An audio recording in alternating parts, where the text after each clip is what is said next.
જય સ્વામિનારાયણ. આજના દર્શન. જય ગણપતિ દાદા. જય કષ્ટભંજન દેવ. Good morning Gulabbhai. જય સ્વામિનારાયણ. Good morning. જય સ્વામિનારાયણ. જય સિયારામ. જય શ્રી કૃષ્ણ. જય માતાજી. ઓમ નમઃ શિવાય. સિદ્ધેશ્વર મહાદેવની જય.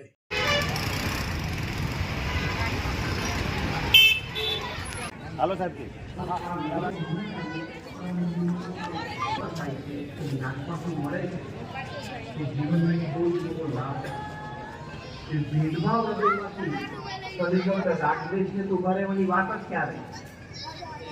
એ મોટો લાભ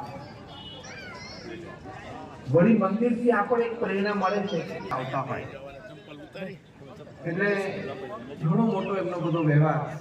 પણ તે દિવ્ય અક્ષરધામમાં આવે એટલે આ શાકાહારી જીવનશૈલી વિશે બધી વાત જાણી સમજી એમ ખોટી પડે એવું લાગે. હું એમ માનું તો કે માંસાહાર કહીએ તો તાકાત આવે. આ તો શાકાહારી પ્રાણીઓમાં જ તાકાત છે, કારણ કે એ લોકો છે પેલા હરણિયાને જોઈને જ માપદંડ માફ કરે.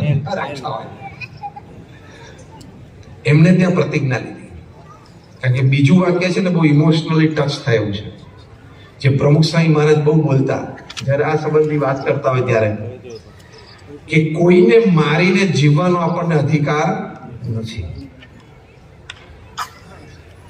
આપણને એમ થાય કોઈ માંસાહાર કરતો હોય તો કે હું ક્યાં મારવા જાઉં છું, કોક મહારાજ હું ખાઉં છું, પણ કોક મહારાજ તમે ખાવ છો your party to the crime. એટલે જ્યુડિશિયલ ન્યાયાધીશની ભાષામાં પાર્ટી ટુ ધ ક્રાઇમ કે તમે સીધો ગુનો નથી કર્યો, પણ આ ગુનો જે આખો થયો ને એમાં તમારો ક્યાંક રોલ છે. જેમાં આપણે ગાંધીનગર અક્ષરધામમાં આતંકવાદી હુમલો થયેલો, બે આતંકવાદીઓ તો ગુનેગાર ઠેરાણા, એટલે તો મરી જ ગયા. એને તો ત્યાં ઠાર કરી દેવામાં આવ્યા આપણે નેશનલ સિક્યુરિટીએ. પણ આગલા દિવસે રાત્રે એ લોકો જેના ઘરમાં રોકાણા હતા એ પાર્ટી ટુ ધ ક્રાઇમ થઈ ગયા, એ ગુનામાં આવી ગયા. એમ આપણે માંસાહાર કરીએ તો એ સીધું આપણે મારવા નથી જતા, પણ એ આપણે પાર્ટી ટુ ધ ક્રાઇમ એટલે કે ગુનામાં સામેલ તો થઈએ જ છે. આ બધી વાતો એમને વાંચી, એમને પ્રતિજ્ઞા લીધી કે હું શાકાહારી. એમણે ત્યાં સંતોને વાત કરી કે હું દિલ્હી, પંજાબ, હરિયાણામાં મારા બધા જ જીમમાં હું કહીશ બધાને કે આ શાકાહારી ભોજન તમે લો, તમે શાકાહારી બનો. શક્તિ તો મળવાની જ છે, પણ સાત્વિકતા પણ વિચારધારામાં રહેશે. એમને એમના 5000 બધા બોડી બિલ્ડર્સને જીમમાં આવનારા યુવાનોને પ્રેરણા આપી અને 5000 જણા સંપૂર્ણ શાકાહારી થયા. એટલે મંદિર સાથે કંઈક રીતે જોડાવાથી પણ આપણું જીવન મંદિર રૂપ બને છે. એટલે કે આવી એક પવિત્રતા જીવન શૈલીમાં અને વિચારધારામાં બંનેમાં આવી પવિત્રતા જે આવે એ આપણું જીવન છે એ મંદિર બન્યું કહેવાય. આપણે તો અહીંયા બેઠા છીએ, આપણે ભગવાન સ્વામિનારાયણના આશ્રિત છીએ. પ્રમુખ સ્વામી મહારાજ, મહંત સ્વામી મહારાજ આપણા ગુરુ છે, એટલે આપણે તો આ સંબંધી વાત બહુ સ્પષ્ટતા છે જીવનમાં. કેમ ધામી છે ને જોરદાર ધામી છે. એની વાત અસાવા દે. ચારે બાજુ મહેસૂસ જામે છે. અને સિક્સ મારે તો કોહલી ના હો. સિંગલ દોડા કાંઈ વાંધો નહીં, 4 રન થયા છે અને સદી થઈ જાય. સિક્સ મારી કરશે પૂરી. જમાવટ આવી દે.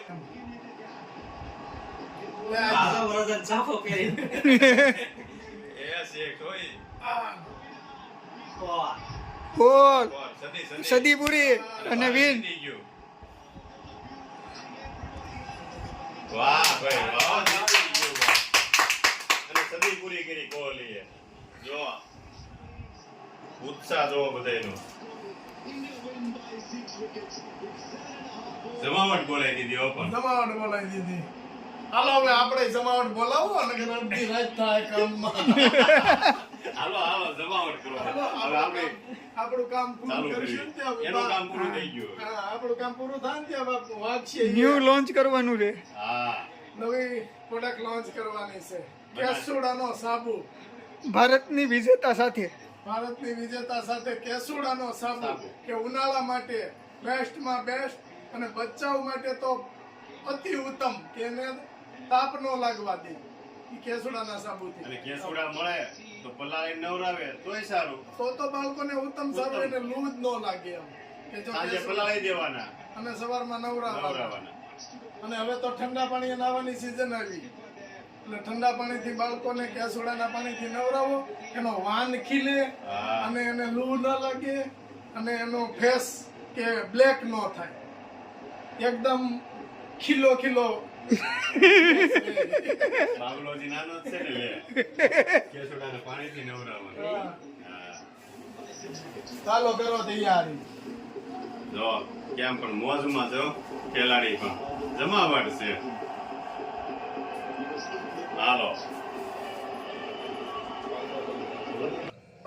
જો કોપરેલમાંથી બનતો કે સાબુ બેજ, આ સાબુનો બેજ છે.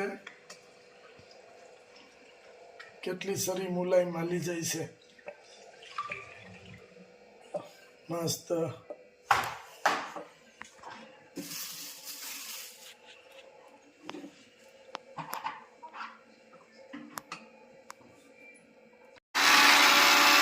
કેસુડાનો પાવડર.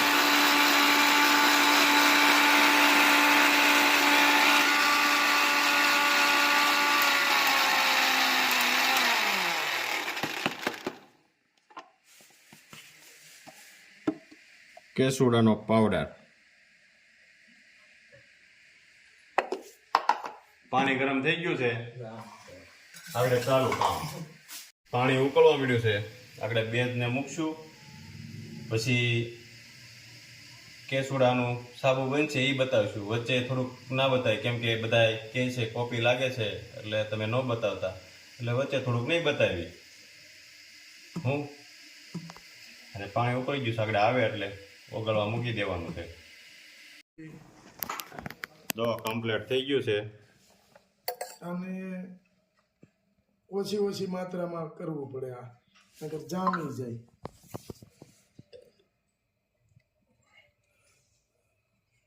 સીધું જામમાં જ મળે.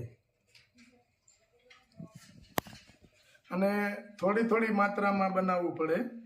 એટલે આપણી પાસે ટીમ ઓછી છે એટલે આપણે થોડી થોડી માત્રામાં બનાવીએ છીએ. બાકી ટીમ હોય એટલે ઝાઝી માત્રામાં પણ બનાવી શકો. પણ આપણે ધીરે ધીરે હવે ટીમ વર્ક થતો જાય છે એટલે આપણે ઓછી ઓછી માત્રામાં બનાવીએ છીએ.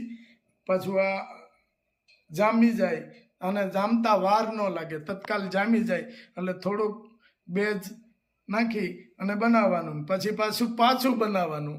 એટલે ચૂલો મારા ખ્યાલ પ્રમાણે આપણે સાબુ બનાવી રહી ને ત્યાં 1 થી 1:15 વાગ્યા સુધી ચૂલો ચાલુ રહે, કારણ કે ઓછી ઓછી માત્રામાં બનાવવાનું હોય છે એટલા માટે.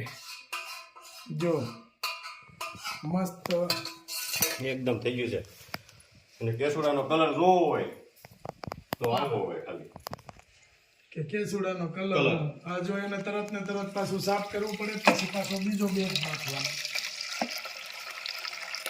એટલું સાફ કરવું પડે. જો આ કેસરી કલર.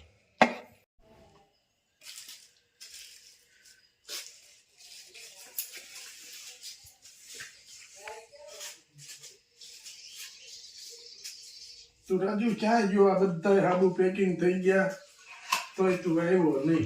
હું ગયો તો જગ્યામાં, દર્શન કરવા. હા દર્શન કરવા. સરસ, લ્યો. કેસુડાનો સાબુ તૈયાર.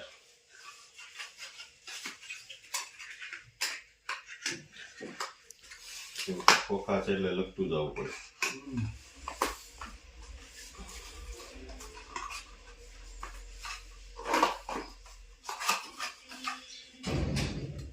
હવે એક ધારું ચાલુ બનાવવાનું.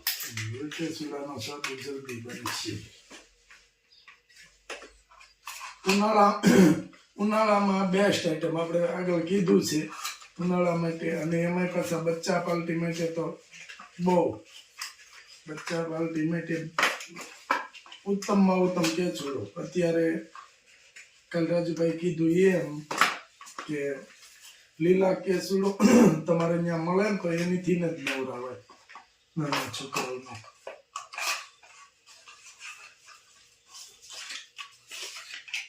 સિટીમાં હોય ને એટલે સિટીમાં કેસુડા હોય ને. જો આ સાબુ બધો કમ્પ્લીટ થાય છે અને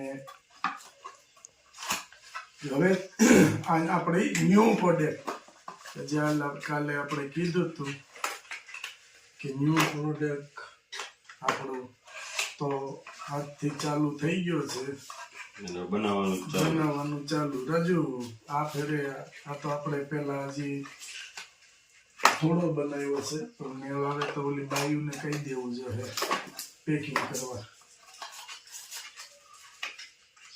કારણ કે બધી આપણે નહીં પહોંચી. અને કાનીલા અને રાજુભાઈ ને એક દી ઘેરે રાખી દેવાના છે રવિવારે.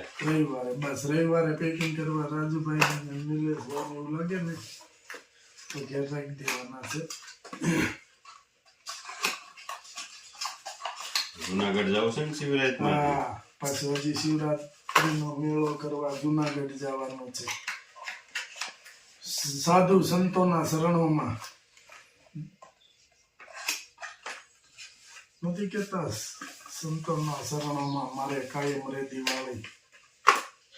હાલો કેલો હવે ચાલુ પેક ચાલુ બનાવવાનું. હવે કેચુડાનો સાબુ ઉનાળો પૂરો થાય ત્યાં સુધી મળશે.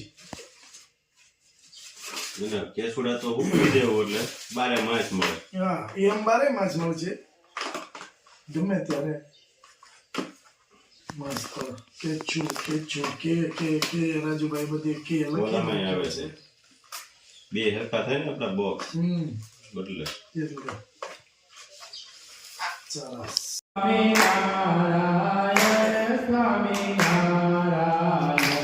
Swami